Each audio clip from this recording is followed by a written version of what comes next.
Did you ever wonder why solids can hold data but liquids cannot? To store information, we need an apparatus that can hold data in a long-lived state, which means it should not get affected or get tarnished by any external disturbances. To explain that, we need an apparatus. Let's consider a nuclear reactor. Nah, too big. Take a roulette for example for this video's sake. It has numbers from 1 to 37 depending on its kind.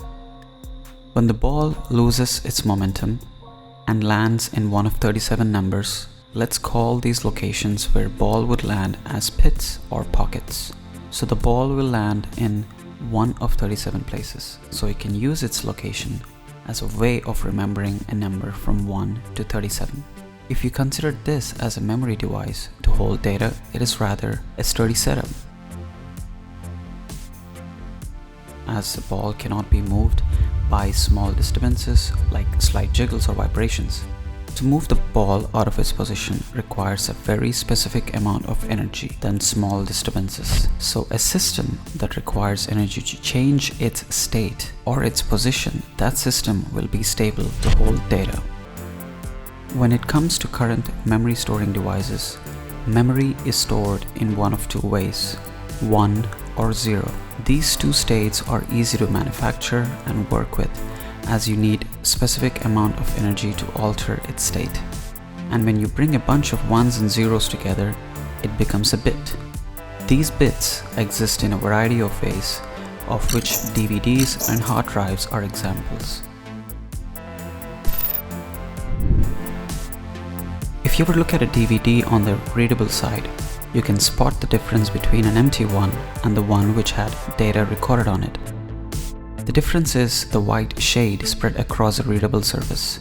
These are called pits, which are microscopic to see, and each bit corresponds to whether there is a microscopic pit or a patch reflecting or absorbing light, which is either 1 or 0, representing a bit.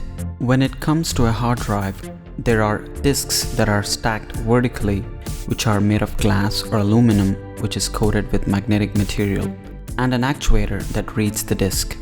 So each bit corresponds to a point on the surface being magnetized in one of two ways.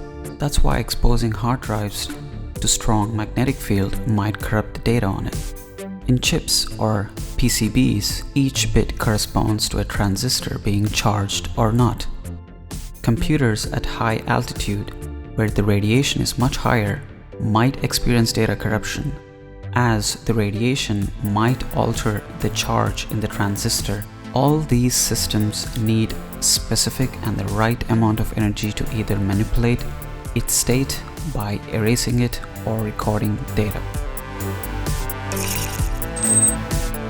If you carve your name on a stone and you want to erase it, it takes much more energy to erase the name from the stone than if you were to try erasing from water or any viscous substance.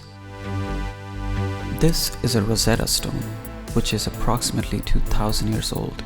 The writings on it are still preserved to this day. In fact, the writings on the stone were used to decipher the Egyptian hieroglyphs. This is why solids have such long-lived states, whereas liquids and gases don't.